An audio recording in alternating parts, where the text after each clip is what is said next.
नमस्कार विद्यार्थी मित्रांनो, आज सपोर्ट या चॅनलमध्ये तुमचे स्वागत आहे. इयत्ता 10वी इंग्रजी विषयातील सेक्शन 5 जो रायटिंग स्किलचा असणार आहे त्यामध्ये पहिलाच प्रश्न लेटर रायटिंगचा असतो, जो एकूण तुमचा 5 मार्क्ससाठी विचारण्यात येतो. तर कशा प्रकारे प्रश्न विचारतात बघा. क्वेश्चन नंबर 5 ए जो असतो तो 5 मार्क्ससाठी असतो. Given below is an advertisement for a job. तर तुम्हाला एक ॲडव्हर्टाइजमेंट दिली जाते आणि त्यानुसार तुम्हाला त्यावरचे लेटर्सचे लिहायचे असतात. तर कशावरचे ॲडव्हर्टाइजमेंट आहे तर फॉर अ जॉब. काय आहे वाचूयात. Reputed software company requires the office assistants. तर रेप्युटेड सॉफ्टवेअर कंपनीला काय लागणार आहेत तर ऑफिस असिस्टंट्स लागणार आहेत. जे candidates must be HSC with a working knowledge of computers, having a good communication skills and fluency in English. तर त्यांना कसे पाहिजेत तर 12वी पास कॅन्डिडेट्स पाहिजेत आणि त्यांना कम्प्युटरचं तसेच गुड कम्युनिकेशन स्किल्स आणि इंग्लिशमध्ये फ्लुएन्सी असलेले कॅन्डिडेट्स हे मस्ट आहेत. तर अशी त्यांची रिक्वायरमेंट आहे. त्यानंतर पहा रिप्लाय टू. तर पत्ता दिलेला आहे the advertiser box number 125 the Times of India Mumbai आणि 40001 एक अशी ॲडव्हर्टाइजमेंट आलेली आहे पेपरमध्ये, ज्यामध्ये तुम्हाला काय करायचं तर कॅन्डिडेट्सची रिक्वायरमेंट आहे आणि ते कॅन्डिडेट्स मस्ट बी काय पाहिजे HSC and with computers also and communication skills पाहिजे which is fluency in English. तर ह्याच्याविषयी बघा क्वेश्चन्स कसे विचारलेत तुम्हाला. इनफॉर्मल लेटरमध्ये काय विचारलंय A1 असणार आहे तो इनफॉर्मल लेटरचा असणार आहे.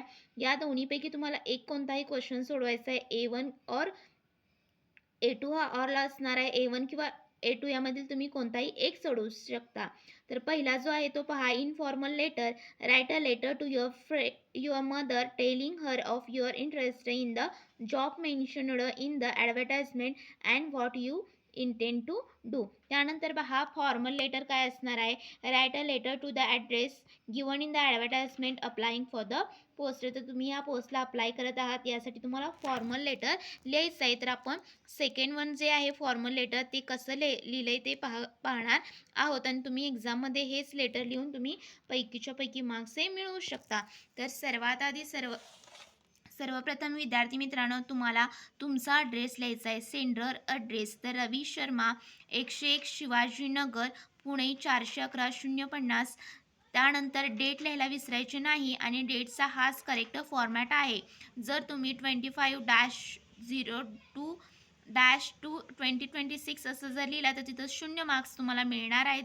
ती तुमची डेट चुकीची असणार आहे. तुम्ही हाच फॉर्मॅट व्यवस्थित अगदी 25 फेब्रुवारी 2026 तर हाच फॉर्मॅट करेक्ट आहे. तुम्ही व्यवस्थित अगदी डेट लिहायची आहे. ज्या डेटला तुम्ही हे पत्र लिहिता तीच डेट तिथं मेन्शन करायची आहे. त्यानंतर पहा रिसिव्हर ॲड्रेसमध्ये कुणाला हे पत्र लिहितात त्यांचा पत्ता टू नेहमी लिहितात. The advertiser box number 125 the Times of India Mumbai 400-001. तर हा जो पत्ता तुम्हाला इथे दिलेला आहे हा तुमच्या ॲडव्हर्टाइजमेंटमध्ये म्हणजेच क्वेश्चन पेपरमध्ये जी ॲडव्हर्टाइजमेंट दिलेली आहे क्वेश्चनमध्ये त्यामध्ये तुमचा हा पत्ता असणार आहे. जस्ट तुम्हाला कॉपी पेस्ट तिथं करायचा आहे. पहा हाच तिथं पत्ता आहे. त्यानंतर पहा तुम्हाला सब्जेक्ट लिहायचा आहे. तर सब्जेक्ट काय दिलं आहे तर इथे पाहू शकता क्वेश्चनमध्ये की तुम्हाला लेटर काय करायचं आहे तर अप्लाइंग फॉर द पोस्टसाठी दिलेल्या ॲडव्हर्टाइजमेंटमध्ये अप्लाय करण्यासाठी त्या पोस्टला तुम्हाला लेटर लिहायचं आहे. तर इथं पहा सब्जेक्ट ॲटलिस्ट 2 to 4 सेंटेन्समध्येच तुम्हाला लिहायचं आहे. अजिबात इथं लेंदी सब्जेक्ट लिहित बसायचे नाही. तर इथं सब्जेक्ट पाहू शकता application for the post of office assistant. कशासाठी तर ऑफिस असिस्टंटच्या पोस्टला अप्लाय करण्यासाठी ह्या सब्जेक्ट असणार आहे. अप्लाय करण्यासाठी हे पत्र असणार आहे. त्यानंतर रेफरन्स कशाचा घेतला आहे तर classified advertisement in the Times of India dated 21 February. तर 21 फेब्रुवारीला ही ॲडव्हर्टाइजमेंट टाइम्स ऑफ इंडियामध्ये पाहिली होती. त्याचा रेफरन्स तुम्ही इथं लिहायचा आहे. आणि ॲप्लिकेशन्स जे असतात ॲप्लिकेशन जे लेटर्स असतात त्यामध्ये रेफरन्स लिहायला विसरायचे नाही.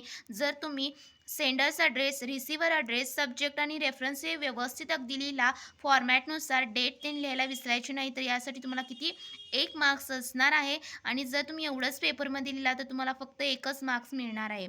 त्यानंतर पहा सॅल्युटेशन करायचं आहे. ते रिस्पेक्टेड आपल्यापेक्षा मोठे असल्यामुळे नेहमी starts with respected sir.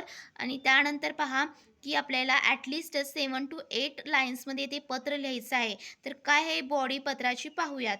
With reference to your advertisement in the Times of India dated 21st February, I wish to offer myself as a candidate for the post of office assistant. तर simply लिहायचं आहे की तुमची मी जाहिरात जी होती ती times of इंडियाच्या न्यूजपेपरमध्ये 21 फेब्रुवारी ला आलेली पाहिली आहे आणि त्यासाठी मला काय करायचं आहे तर ऑफिस असिस्टंटच्या पोस्टला इथं काय करायची माझी इच्छा आहे. या पोस्टला अप्लाय करण्यासाठी मी हे पत्र लिहित आहे.